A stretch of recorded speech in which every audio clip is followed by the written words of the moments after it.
job out and centering it, I'll show you a nifty trick how to do it. My level, I know the size of my level, I always have it, front edge 60mm. So you just make sure it's flush like that, make sure it's flush there, draw a pencil mark. Now that is your first cut. Then all obs tend to be the exact same size, 560 wide by either 480 or 490. Just checking your instructions. But then, when you're in the wild, you have to use what's to hand. So, the first thing I do, pull this shelf out, 600 base unit, put it on my level line there, look with the inside of the unit, that is what you call a bang on. Level line, draw line.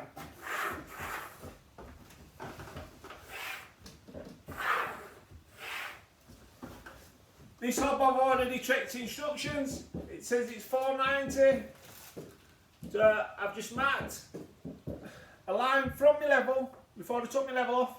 490. Then all you have to do is move your shelf up. Move the old shelf up like that.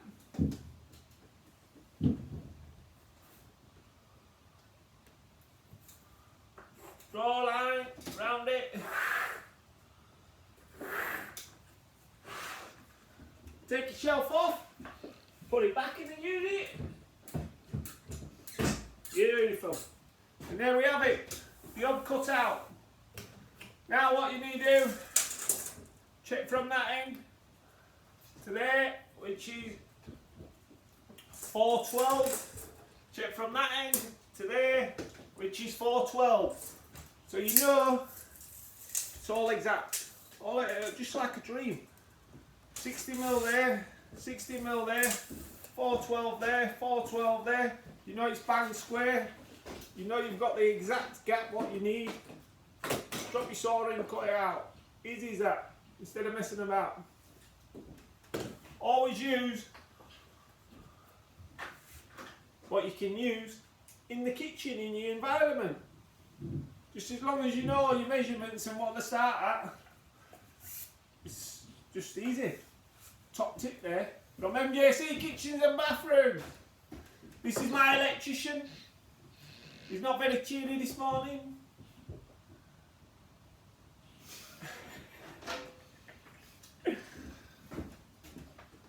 He's having to work on that board up there.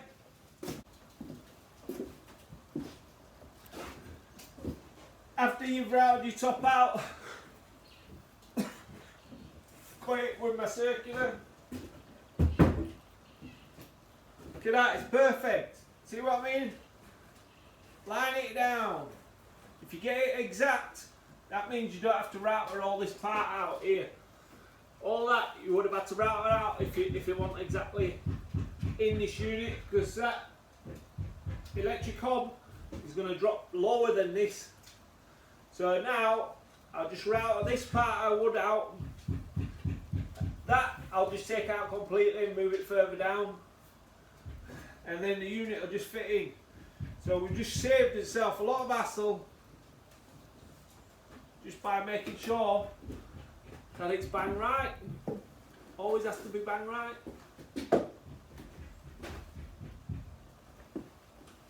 That's Ninja. We call him Ninja Electrician.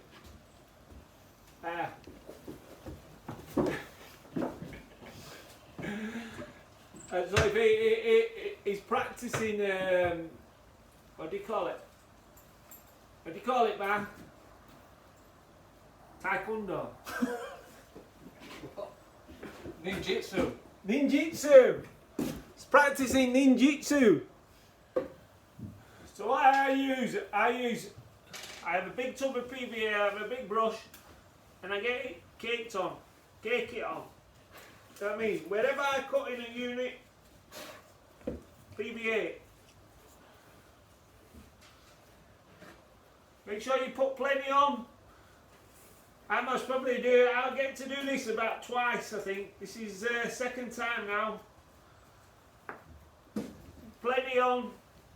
Inside the unit, I've covered the draw runners up with a towel so no can drip down onto it.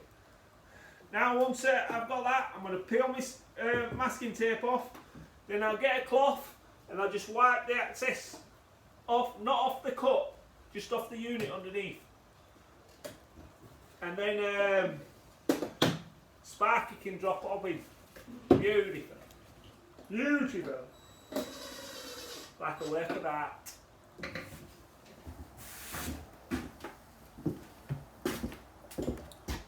So when you're fitting these clip-on hinges, what you want to do, they both look the same. Set. And there's a little arrow on it there.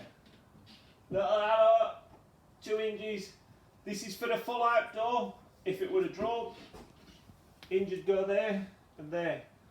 Then screw it in. Make sure you don't, when you screw it in, you don't want to over tighten it. Because if you over tighten it, that hinge plate makes comes loose, and then it's no good. That's your clip-on hinge. That's how you clip it off. Clip it on, and then clip it off. Little button at back, clips it off. Little hinge at top, clips it on. Do that to the rest of them. When you're putting this bracket on, see them screws, they want to be in the centre. Don't put them on and have one up there and one down there, because when you put them hinges on the door, they won't clip on easy. You'll have to alter them. Always when you put these on, make sure it's always in the centre.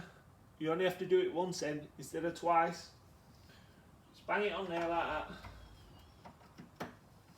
The job's a good one. Don't over tighten it.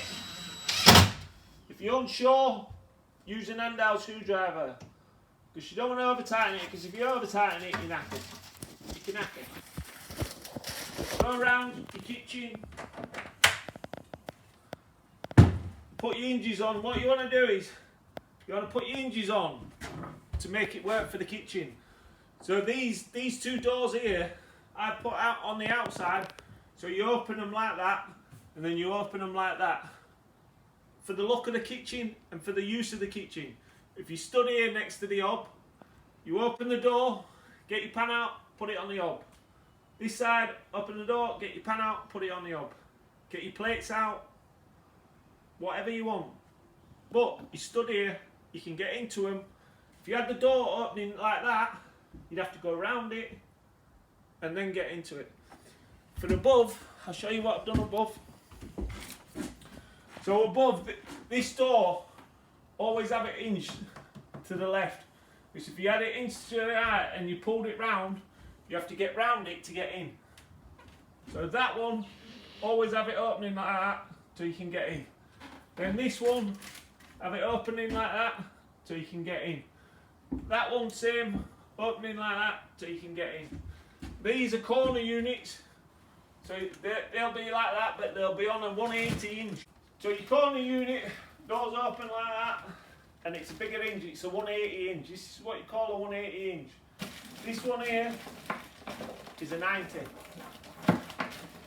So your 90 will open straight. A 180, it'll open and it'll swivel. So when we've got this door on here, that hinge will go on there, that door will open like that. That's the difference with the hinge. So there always should be 180s on them doors to swing them round. Then here, door opens that way, there, door opens that way. So them 2 doors open out so you can get in. Bottom, what I've done, always door on the corner post, open that, boom, get in. On the sink, I'm opening it that way, because if you're in the dishwasher and you want to get in this to get some powder or some tablets, you're going to open that door, then you're going to open the dishwasher, then you're going to get it and put it in the dishwasher. If you had the door opening the other way, to match them like that, it'd be a pain for you, because every time you had the dishwasher open and you wanted to get a dishwasher tablet, you would have to open the door, go around it, get the dishwasher tablet, go round the door again, and then go into the dishwasher.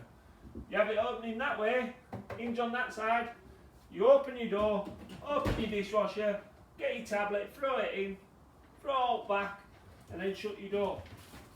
So when you're doing your doors, always think how it's going to work in the kitchen. Because if you put your doors on and you're struggling to get round them, you know what I mean? Space is tight in the kitchen. This one's not too bad because it's fair size, but normally space is tight. So you want to think about which angle and which way your doors go. If you've got a plan, don't just go off the plan, because the plan don't mean it's right. The plan's a computer. You don't actually think how stuff actually works. So it's same as architects. Architects, when I'm doing bathrooms on new jobs, architects will put a bathroom in the centre of the house with a 4-inch waste pipe. I hadn't even planned it. You know what I mean? I hadn't even planned it. They think that fairies just come up and get it and put it in. So you should always check the plan, because majority of architects as well, they don't govern the waste. They just put stuff, and they look really pretty on a drawing. But you try getting a waste to it if there's no waste pipe there, especially on an extension in the middle of an house, causes loads of havoc and issues. So I won't always go off the drawing. I'd look at the drawing for the scale of the kitchen, but for the doors, you've got to work it out to what is actually going to work. Round your space. Just walk around it before you put all your hinges on. That's the easiest way. And just think, is it going to be easy to get into that cupboard? Or is it going to be easy to get into that cupboard? And just think, I'm going to use that cupboard for all the gear for the dishwasher. So all your salt, your tablets, everything in there. So you want the door opening that way, dishwasher opening that way. And if you do that, you can't go wrong. That's why we swapped the fridge round, because the door were opening that way. Can you imagine opening that way? You'd have to stand in the living room part to open it and get something. Now we've swapped it round. Look at that, beautiful. Straight out onto cooker, into work about. So all I'm saying is, always think before you start screwing your handles on or your hinges on, or even drilling your doors. Because once you drill your doors, that's it, it's too late. That's just another top tip. That's it.